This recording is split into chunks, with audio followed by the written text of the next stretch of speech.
May also be the role. It means it's a Kodiaq. How fast do you want a gear change to happen? But I don't think we see that same experience. I've not had that experience with the DSGs. Like even, you remember the Polo? That thing's DSG was nuts. Yeah. Even that was super snappy. So it's not a question of size. Even in a smaller car, the smaller engine, you had that same experience. Now with all of them, I feel they've all kind of softened and been dialed down. Got it. So that's why I'm saying when everybody thinks about this gearbox, it's immediately, oh, DSG. It is good, but is it that greased lightning feel that it used to have? It's not that. Right. It works well. It's competent.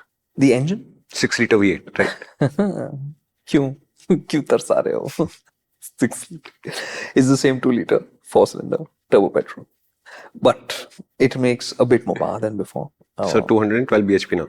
204. I was just guessing. I was so close. Not bad. So it's up some 14-15 horsepower, something like that. Okay. Torque is about the same. The good thing is that the engine and gearbox work reasonably well together. And by reasonably well, I mean that they are effective for city use, they're relaxed on the highway. When you put it into sport mode and want to drive more enthusiastically, it's the gearbox that's doing the heavy lifting. And this is a 7 DSG again. Yeah, correct. And it's the only gearbox, only engine. Correct. Got it. And this is a little bit of a backstory. There are different ways of doing your powertrains, right? Sure. So a great learning for us at one of the tests way back at Zig was like, I think when the Octavia RS came, we had the Octavia RS at the same time as one of the BMW 3 Series which one was it? It was a petrol with also a DSG gearbox, right? And similar, that was also a 2-liter with a DSG. So similar this, but front wheel drive, rear wheel drive, that kind of stuff. And driving them, the thing that we realized was that the philosophies of how performance should be delivered between the two was so different. Right. The BMW was engine strong. It was the engine that had to do the task of changing pace. So when you push down on the accelerator, it wasn't the gearbox that used to go pop, pop, pop. The engine would wake up. The engine that would step it up, right? Whereas with the Octavia, if you just thought of touching the accelerator, the gearbox would have downshifted like 2 gears and pop, pop, gone. Yeah. It's a very different experience this way, very different experience that. Correct. And that was actually the brilliance of the VW DSGs. Right. Now, I think over time, they have softened that. So they're not that snappy, that urgent anymore. I think it may have to do with longevity. It may have to do with just... May also be the role. It means it's a Kodiaq. How fast do you want a gear change to happen? But I don't think we see that same experience. I've not had that experience with the DSGs. Like even, you remember the Polo? That thing's DSG was nuts. Yeah. Even that was super snappy. So it's not a question of size. Even in a smaller car, the smaller engine, you had that same experience. Now with all of them, I feel they've all kind of softened and been dialed down. Got it. So that's why I'm saying when everybody thinks about this gearbox, it's immediately, oh, DSG. It is good, but is it that greased lightning feel that it used to have? It's not that. Right. It works well. It's competent. Yeah, and you should also know that gearbox tuning is a very, very old trick. Okay, when Lamborghini used to use the gearbox that they called the fire gearbox. Okay, when you put it in sport mode, it would run smoother. But when you drive it normally, it would give you the head nods.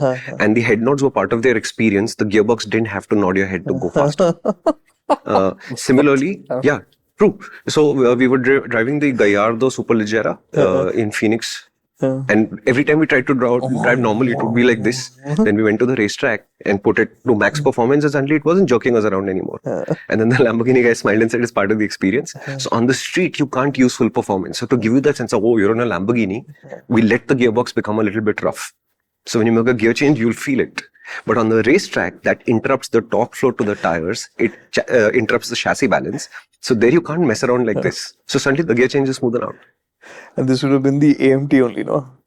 I think so, yeah. The fire gearbox was an AMT style gearbox, yeah. And then similarly, when the PDK came to Porsche, which was considered the best dual clutch transmission at the time, we already knew that Porsche made great chassis and great engines, but the PDK took that to another level because it showed just how far you could push dual clutch technology to make it so seamless to use. Seriously. Porsche Doppelkupplung. Porsche Doppelkupplung. First time I remember that gearbox. Yeah, it was a good gearbox. But you remember, I remember the gearbox, and I'm not even a car guy. Seriously. There's a whole, I think, movement happening on circles to get you your GT2. Just FYI. GT2 RS, okay, not just a GT2. It will not do. GT2, now it's clarified. Come on, man. We have to get Shumi his GT2. Yeah. Clarification, GT2 RS. RS. So, so the engine gearbox combination, effective. Again, when you want to drive it quickly, it's relying on the gearbox. It's not that the engine is suddenly becoming more enthusiastic or alert or something like that. And even then, when you drive it quickly, the sense is along with the suspension, the way the suspension is working, the way the engine is working. You don't think of it as sporty. Right. You think of it as fun. It is fun. Hello. If you enjoyed this clip, which means you're into good conversations, and that's what we're all about. It's really hard packing in the essence of an idea into a 60-second clip. This 3-minute, 5-minute video would have given you a sense of that. And you can enjoy this entire conversation in its full glory on the MotorInc channel. So why don't you head out over there and subscribe to that? And you could subscribe to this channel as well if you enjoyed it.